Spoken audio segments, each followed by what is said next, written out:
It's time to get real with Eddie, here to help you understand the changing real estate market and meet your real estate goals. Over 19 years in the business. 2018 Realtor of the Year of Three Rivers. Past president of the Three Rivers Association of Realtors. Director at the Illinois Association of Realtors and team lead of the Ruettiger Group at Baird Warner. Here's Eddie Ruettiger.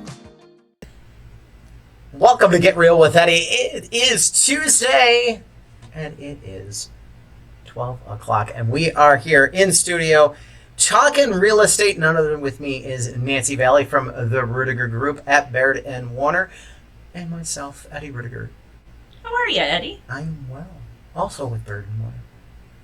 You're well and with Baird Warner? Yeah, I'm well, and I'm with Baird Warner. There you go. How was your weekend? Did you get the pool open?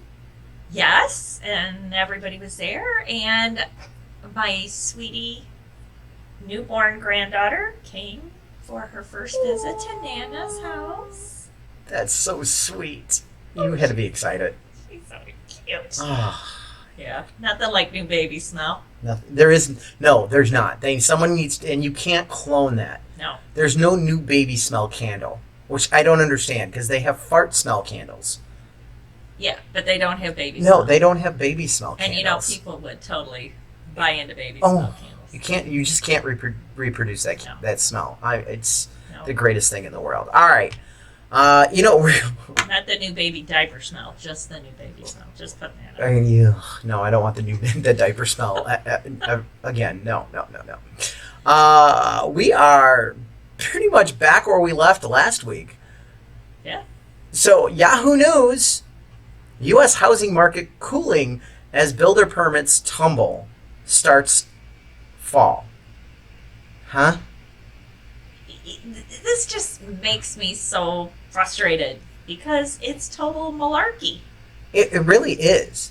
It really is cherry picking data points to get clickbait because that's the news world we're in. I mean, I'm sorry. I'm going to say it. This is. I'm not saying. Is there a chance that the market's going to collapse, or we're going to hit a bubble market? There's always a chance for any market to have something.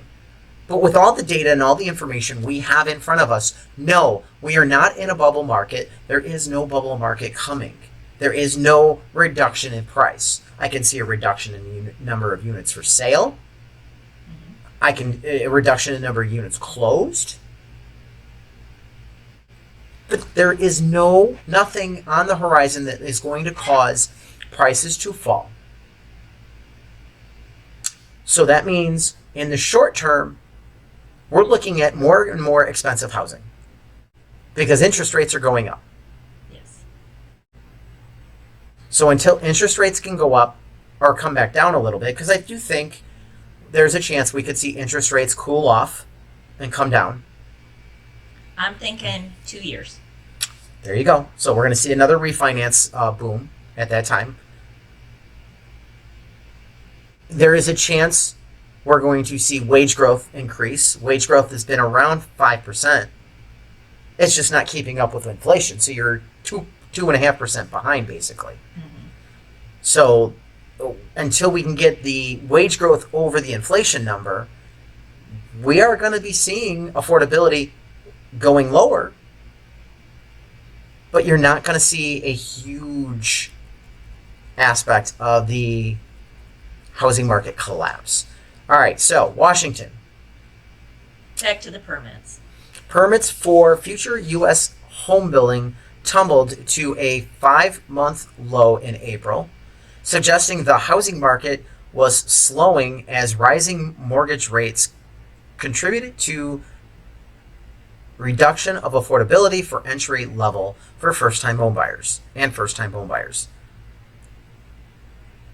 Entry level and first-time home, isn't that the same thing? And reduced affordability for entry level and first-time home buyers. Isn't that the same thing? Yeah, who's writing this stuff?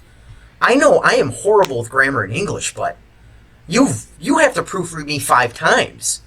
Like, I have to get proofread, correct it, and then proofread again. And then maybe I'm close. You're usually pretty close after that third time. Just saying. See, it does take 3 times, folks. I'm just saying. It's kind of like trips to Menards on a project. You have to go a couple of times. But, hey, you know what? Everybody has their strengths. Let's be honest. Doing this, public speaking, giving me a microphone. This is you. Yes, this is my... It's all about you. Yes, but when it comes to spelling and grammar, no. If I'm rating a book ever, folks, I'm going to tell you right now, it's ghostwritten. Don't believe it. Completely ghostwritten. There's no way.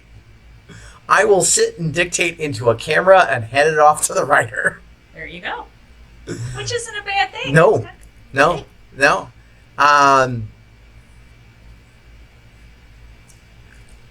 Okay, so back to this whole Yes. first-time buyer, entry-level buyer. Yes. The report. Go ahead. Okay, so first of all, I don't see a lot of first-time buyers entering for new homes. There was a time when we're in the Great Recession, you saw that because builders were just They're trying to get it sold anywhere. yes. But now in this market, in this current market, No, I'm not seeing. I mean, you are seeing some, you get a couple here and there. but usually your first house is a pre-existing. All right. So the report from the Commerce Department on Wednesday also showed a record backlog of houses still to be constructed. Oh, There it says. There it is. There it is, ladies and gentlemen, the real truth. There is the truth. Once again, we found clickbait. At least they admitted it in the second paragraph, right? Was that the second paragraph? It was. Yeah, it was. Indicating the moderation in home building would be marginal. No. What it's indicating is there's not enough people to build the houses. We have a labor shortage. Housing construction to be undergoing a transition with the sector caught between sharply rising mortgage rates and declining affordability on the one hand and a supply chain constraint on the other that continue to result in rising backlogs of projects. Bingo. Said Conrad D. You want to swing that one? Conrad de Cuadros? I will say it. De Cuadros. Senior Economic Advisor at Breen Capital in New York. Building permits dropped. Whoa. They dropped 3.2% to a seasonal adjusted annual rate of 1.819 million units in April. The lowest they've been since last November. They rose 3.1 on a year-on-year basis. Chicken Little, the sky is falling. Seriously, clickbait. All right. Don't get me wrong, these are numbers to watch. But taking them in context and not just reading a headline, that's really what it's about. Single-family housing segment permits plunged 6.4% to a rate of 1.11 million units, the lowest level since October. Permits for buildings with 5 units or more fell 0.6% to 656,000 units.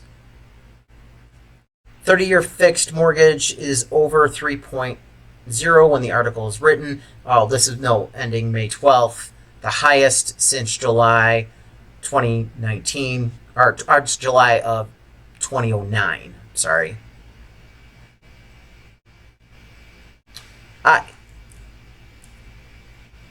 I just can't understand why individuals are so determined to see this market fail. It really is. I feel like some people, they just want to see the bubble burst. They want to see a failure.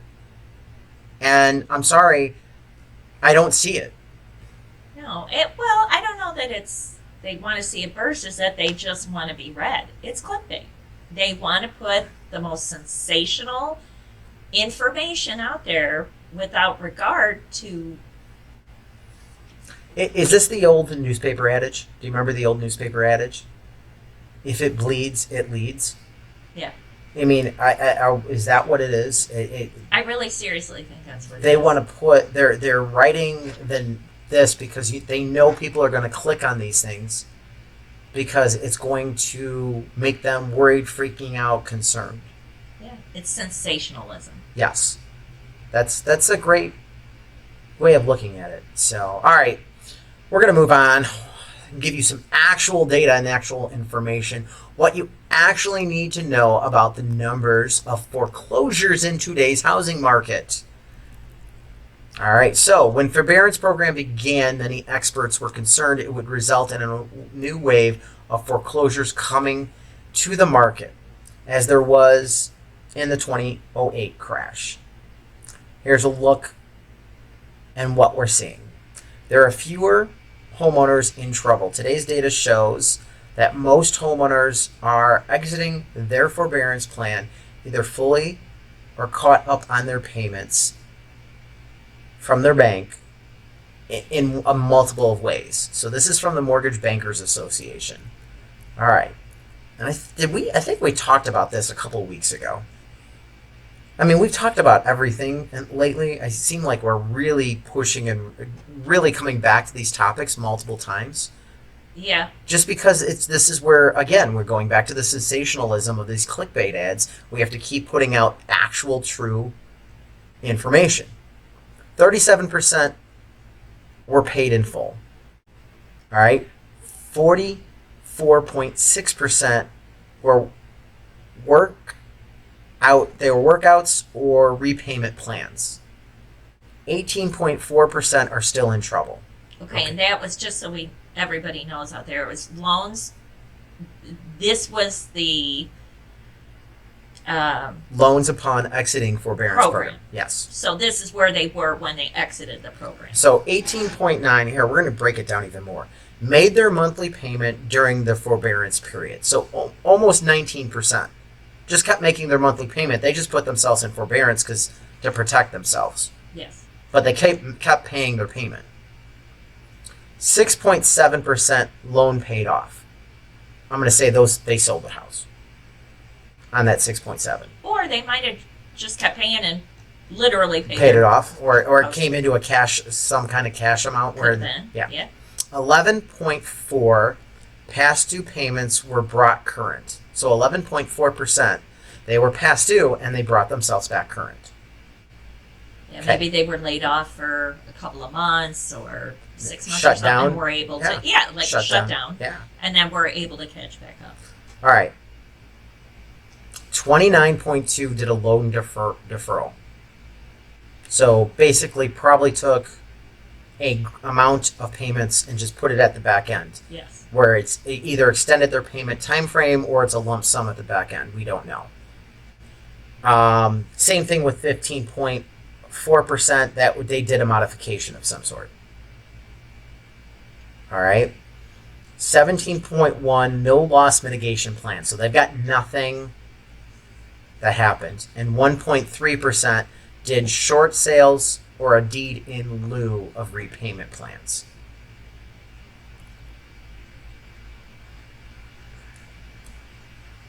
MBA reported, this is as of March 31st. All right, so this is from June 1st, 2020 through March 31st of 2022. All right, mentioned the above estimates are approximately 525,000 homeowners who remain in forbearance today. So from 4.2 million, we're down to 525,000? Yeah, and that's people who, they're in forbearance, but they're making their payments. They're doing what they need to do. Mm-hmm. Yeah. Most homeowners have enough equity to sell their house. So even if they start getting nervous, they could sell their house and probably walk away with some cash. So Marina Walsh, CMB, Vice President of Industrial Analysis at MBA, says Given the nation's limited housing inventory and the variety of home retention and foreclosure alternatives on the table across various loans types, buyers have more choices today to either stay in their home or sell without resorting to a foreclosure. Yeah, plain and simple. If your home equity rises 20%, as basically the area has, that's equity you can walk away. Now, this stat I don't like. All right, I see this all the time. Have been fewer foreclosures over the last 2 years. Okay, so they like to look at the number of foreclosures in 20 and 21 versus the number of foreclosures in 2017, 2018, or 2019. Okay, so the average of the 5 years. So they're looking from 2017 to 2021. Those foreclosures are about 290,000, 260 on average. 2017 had the most amount of foreclosures, 314,220. Okay, and 2021 had the least, 38,040. Same with 2021, it was 129,000. The reason I don't like that stat is the banks could not foreclose. Yeah, I was going to say that's kind of a misleading number to average 2020 and 2021 into. Yeah, they could not foreclose. When you're looking at the different plans that were passed by the federal government, there was multiple things that said, no, you can't foreclose between this time and this time and this. And, evictions are, I think in Illinois, if you do get evicted in this certain time frame, then it doesn't go on your record because of COVID. So those are sealed evictions. I mean, so there's so many protections that were put in to help keep homeowners in. So that stat, I do believe, is misleading when you start quoting that. But it is true that, all right, and this is from the National Association of Realtors. The total housing inventory at the end of March totaled 950,000 units, up 11.8% from February and down 9.5% from 1 year ago. All right, 1.05 million. Unsold inventory sits at a 2-month supply. At present sales pace, up from 1.7 months in February and down from 2.1 months in March of 2021. So I'm going to restate that again. Our inventory supply is 2 months right now.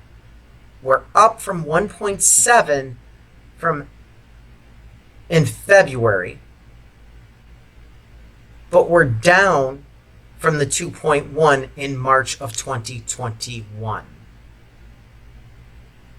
So we had that crazy summer and no one expected it. And our inventory is less than what it was right now. Yes. I hope people are listening. So when they see the clickbait, they know it's clickbait. We need to watch that number. And that number could go as high as 3. I think when we hit 4 months of supply, then we got to go, okay, are we getting to a normal market? Or is it flipping? Because for prices to go down, you got to go to a buyer's market, in my view. Yeah. And there's not enough inventory to go to a buyer's market. All right, let's talk Manuka really quick here. I'm going to do we want to do April over April? Because it's such a small sample. New listings were 19, 12 under contract, 16 closed. That's up 33.3% on the closed.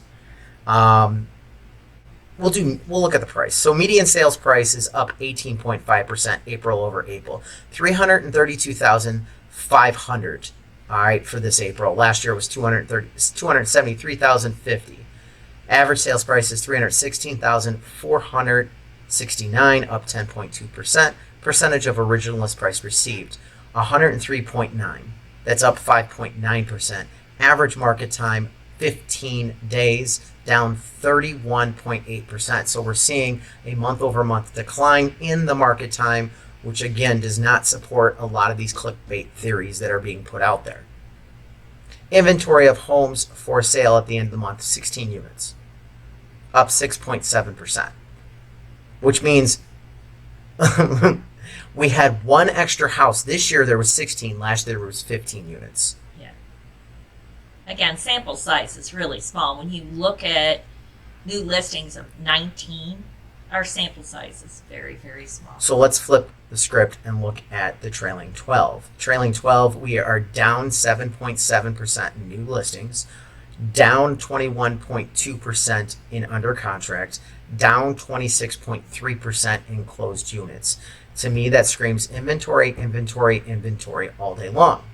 Yes. Looking at the median sales price in the trailing 12 months, $321,000, that's up 18.1%, and the average sales price is $340,291, up 19.9%. The percentage of list price received is sitting at 100.9, up 3.2. Average market time is 25 days. So, house is going to sell very quickly right now. If you're looking at a house in Minooka right now, I would expect to have to write 4% over the list price, and you have maybe 2 weeks to get out to take a look at it. I don't even think you have 2 weeks. I think you've got about 5 to 6 days, because if it's a good house, it's going to go fast. Yes. Because that 15-day is the average, which means if it's an ugly house, it's going to be on the market a little bit longer. Yes. And you're going to average out to 15. So you still have, you're checking your stuff on Thursday and Friday, and you're out looking Saturday, writing by Sunday, hopefully under contract by Monday or Tuesday, if it's a good quality property. Yes. And that's the way it's been now for a couple of years. That's For really the last year. I mean, Yeah. we're coming up into, because it wasn't this way coming out of COVID, or in COVID in 2020. We were Okay, starting to well, get competitive. towards the end of the summer. Because Started getting a little it was crazy. starting to get a little crazy towards the end of summer. Yeah. Yeah. But then, I mean, Last year it was insane. crazy. And the stats do not show, the stats are almost identical to last year's stats. So it's an interesting concept. It really is. All right.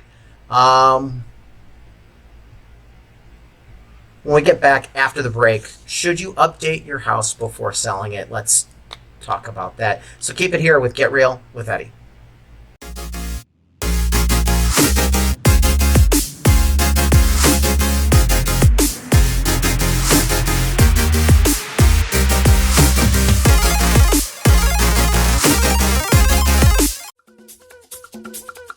Doing everything for you except the moving. And be glad.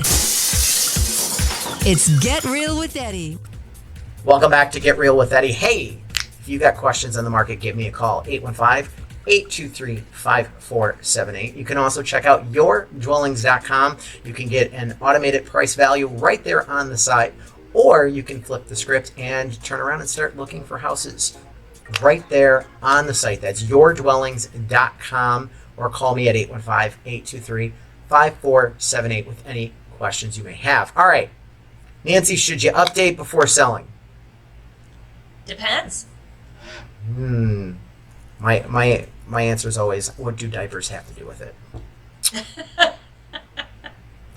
All right. Ask the professional. So, in nearly 2 in 5 potential home buyers would consider purchasing a home requiring renovations. So 2 in 5 will buy a house that needs renovations per Freddie Mac. If you decide to tackle a project, here's the latest data on the cost recovery for that work.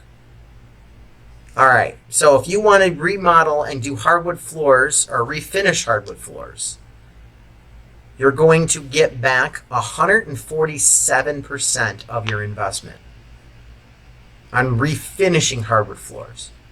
So I would think installing hardwood floors would be different. Yeah, that's very expensive. Refinishing Isn't that expensive? isn't that expensive, but boy, it sure changes the look of the house. Yeah.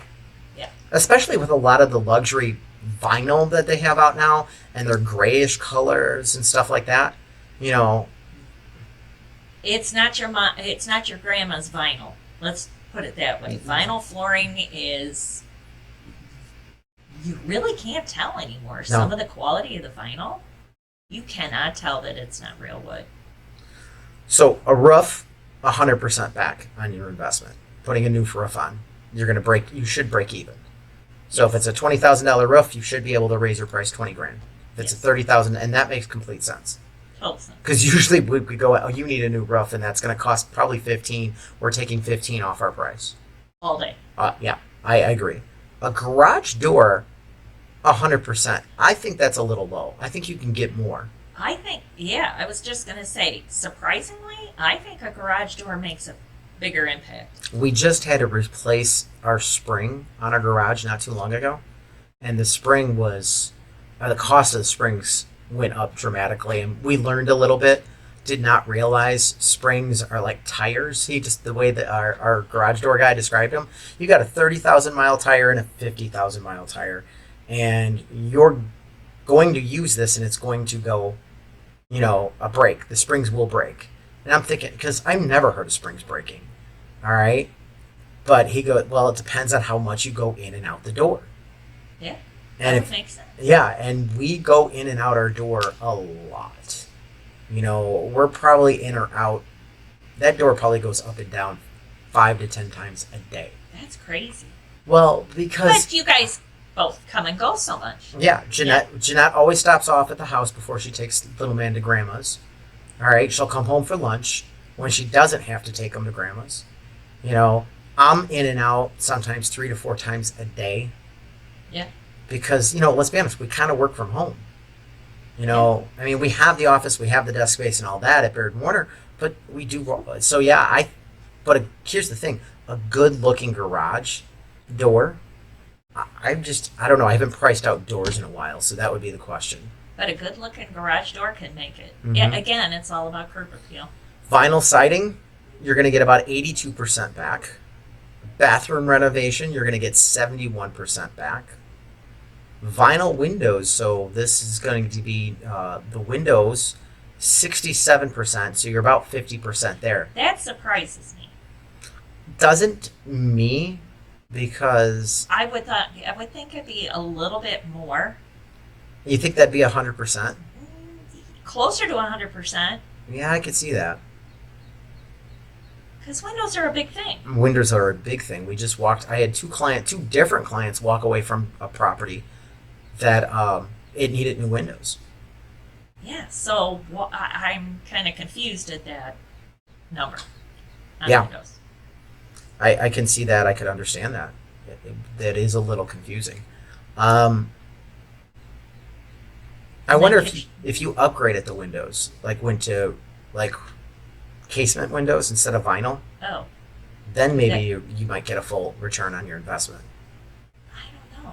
It depends, though. It depends on what's normal for that area. That market, too, yeah.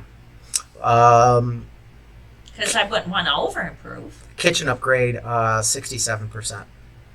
And that's kind of a funky thing, too. What do they call an upgrade? Is it like a gut the kitchen, or is it just a nice little... we painted the cabinets and threw a granite on top. Yeah, exactly. I mean, so there's a big difference there. I would think any of that, you just got to take it in per cost.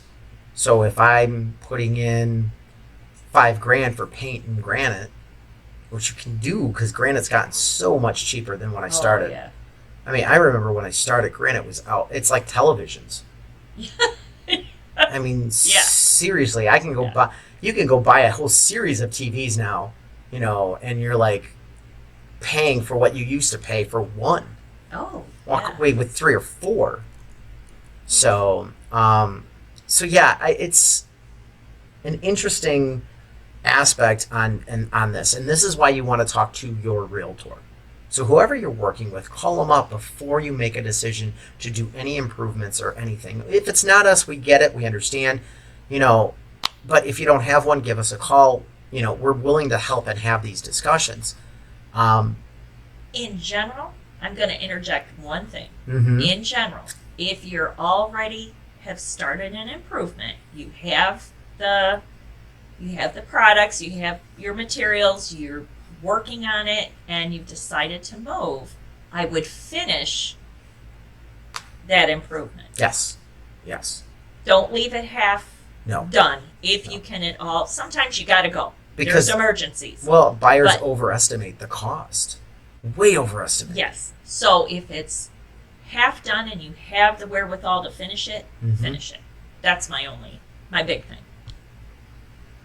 So don't let rising inflation delay your home ownership plans. So we're going to move on here. And housing is an asset that typically grows in value. If you have cash and are expecting inflation, you want to think through where you can put your money so it doesn't lose value. Housing is commonly looked at a good inflation hedge. Allie Wolf, chief economist at Zonda. All right, we have more. Mortgage Stabilize helps your monthly cost. A fixed rate mortgage allows you to maintain the biggest portion of your housing expense at the same payment. Sure, property taxes will rise and other expenses may creep up, but your monthly housing payment remains the same. That is certainly not the case if you're renting. Rental prices, according to CoreLogic, were what, 18% up year over year? Yeah, I want to say. I think it was around 18%. James Royal, That's a lot of dough. senior wealth management reporter at Bankrate, by the way, was the last quote. What else do we have here? So, 18%, or the return on your investment, and how hedging against the thing. Which one do you think's a lot of dough? I think both. I was going to say, I would think both. The equity I'm losing, but you also maintain the money I'm losing by principal. I don't get my principal back. The only money you're losing to the bank is the interest portion.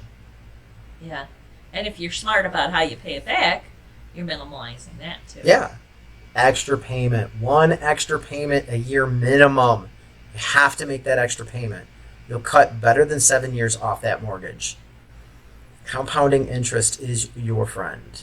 Buying protects you from rising rents. Well, kind of went over this. The homeowners are shielded from mounting rental prices because their costs are fixed, regardless of what happening in the market. Tangible assets, likely real estate, get more valuable over time, which makes buying a home good way to spend your money during inflationary times. I can't argue any of these points at all. I mean, Good sense. it's good sense, completely good sense. And you have to be smart with where you're putting your money. It makes a lot more sense to invest into real estate, especially in these rising interest rates, especially in these inflationary cycles, than not to invest into real estate. Yes. And they don't ever mention the tax breaks and all that you get for your home, for property taxes, for when you invest in eco-friendly, energy efficient appliances, things like that, rebates, that kind of stuff. There's a lot of There's a ways lot of that that. you can cut your costs, and you can lower your taxable liabilities that way too. They don't. That's a valid point. It is amazing that they don't address that, because everybody just looks at the interest rate write-off, and that's the only thing they think they have available to them. And I don't think that's true. Yeah. So, all right, after the break, I want to have a quick conversation. Sellers have an opportunity as the prices re-accelerate. So keep it here with Get Real with Eddie.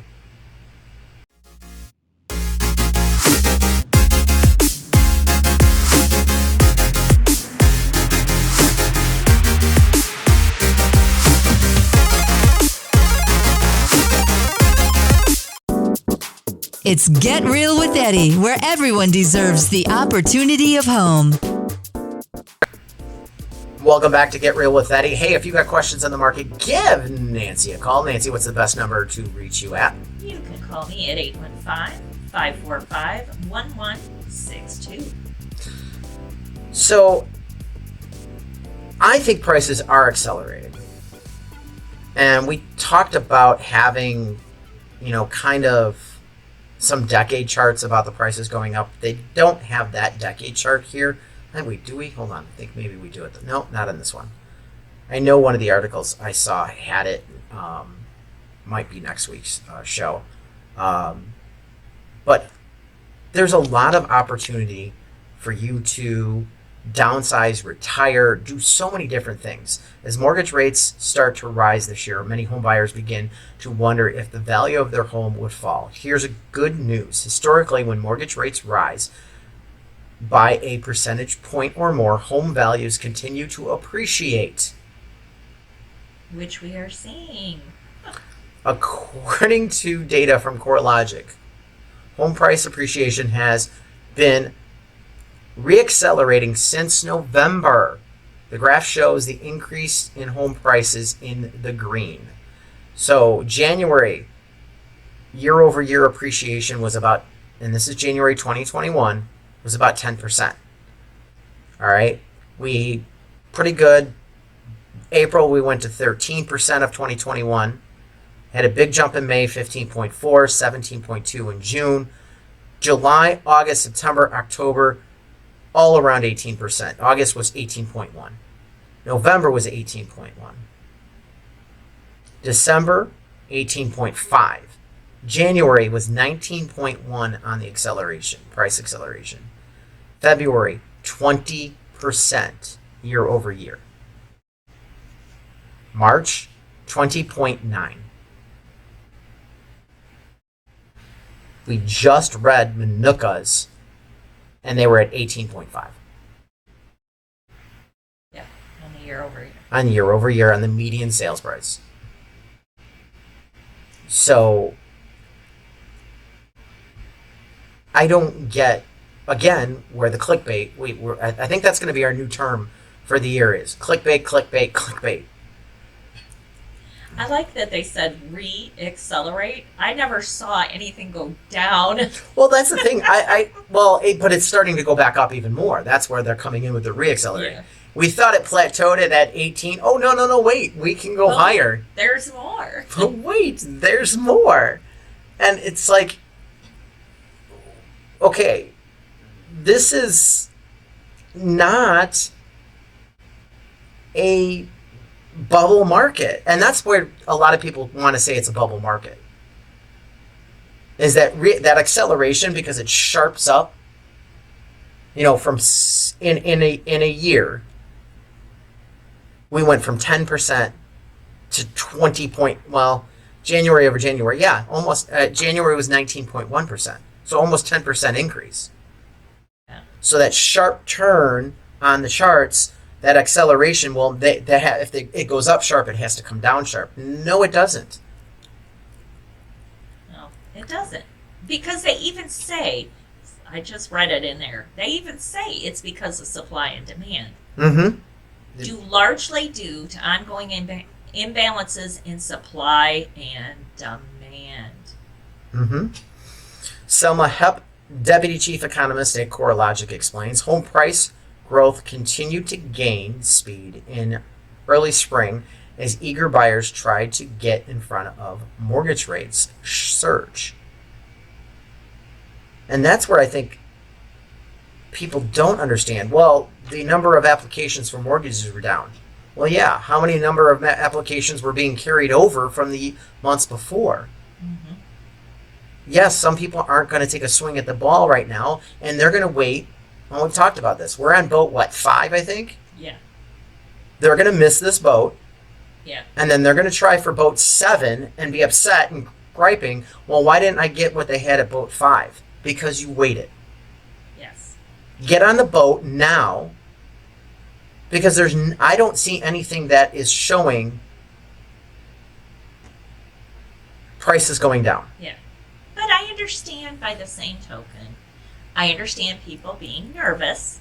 I understand that if they have to re-sign on a lease, they have to get it done. They're under the gun. They've got to make a decision. They're not seeing what they want, or they've lost out on a couple of offers. But I'm encouraging them to stay the course. Let's be honest. People have PTSD from the Great Recession. That's very true.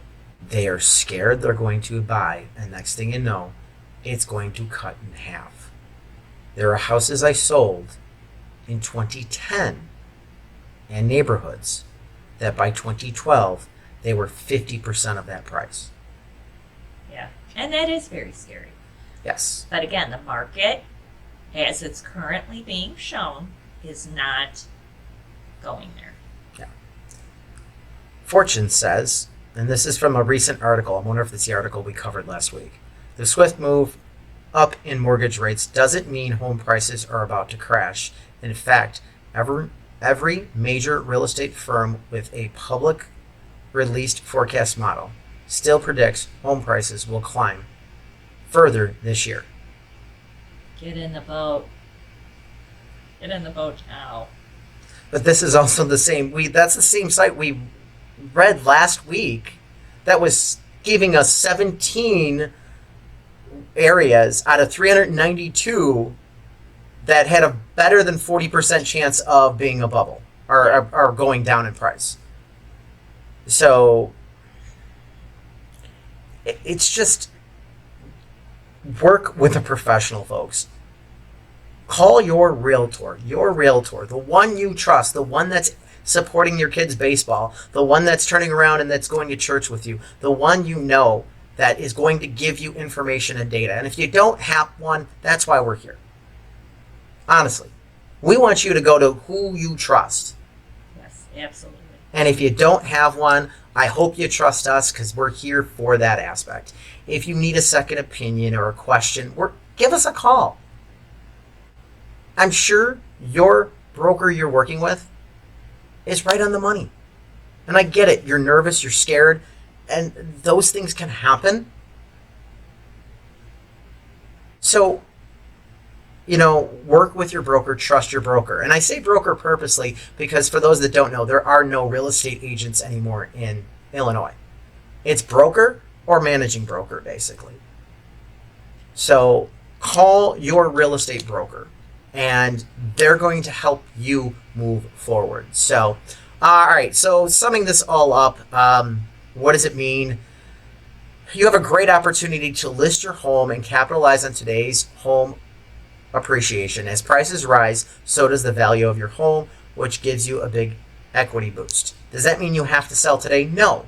You sell when you're ready to sell, and you need to sell. If you don't want to sell, don't sell.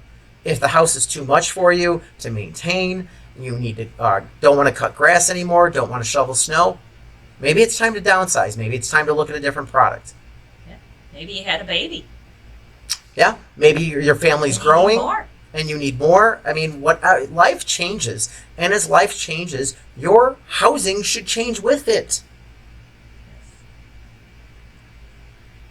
I mean, look at me.